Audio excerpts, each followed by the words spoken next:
Təbim gəlib hünərlə eyni vaxtda, təbim gəlib hünərlə eyni vaxtda. Dəli şeytan deyir çağır dostları, toy eylə el sevərlə eyni vaxtda. Hər ikisi qardaş sayılır deyirlər, düşür xeyir də şərlə eyni vaxtda. Lazım olsa tek deyərəm mən lüqat, sən dinən 10 nəfərlə eyni vaxtda. Nə 10 nəfər, mənim elə bir təbim var, dalğalanır Xəzərlə eyni vaxtda. Tutar gicdamarım həmən Xəzərmən, sövrərəm bu şəhərlə eyni vaxtda. Hesab edək meyxana nə taxtadır, oynadım səni zərlə eyni vaxtda. Niyə görə daş yağmıyır bu dövrana, əl yaşayır Ömərlə eyni vaxtda. Meyxananın nəbisi deyirlər mənə, səni də Allah məzərlə eyni vaxtda. Mən nəbidən bir dənə xəbər verəcəyəm, onun dediyi xəbərlə eyni vaxtda. Gör nə cür nə korlanıb ki zamana, arva düşə gedir ərlə eyni vaxtda.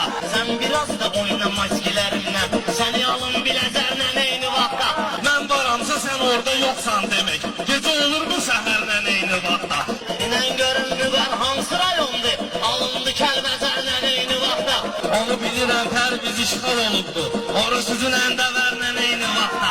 Müqara bir dənə sual verdim yerindən, özü də qalxdı şəkərlə eyni vaxtda.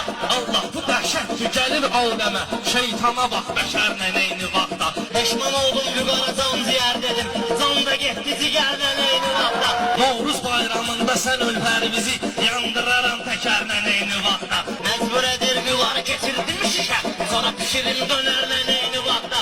Dönər nədir, şiş nədir, qoy getginə, şalvarı uy kəmərlə eyni vaxtda. Sən bilirsən sezonun haçandı, Petruşka ilə kəbərlə eyni vaxtda. Nə Petruşka kəvər, çalış söz dinər, mən dediyim əsərlə eyni vaxtda.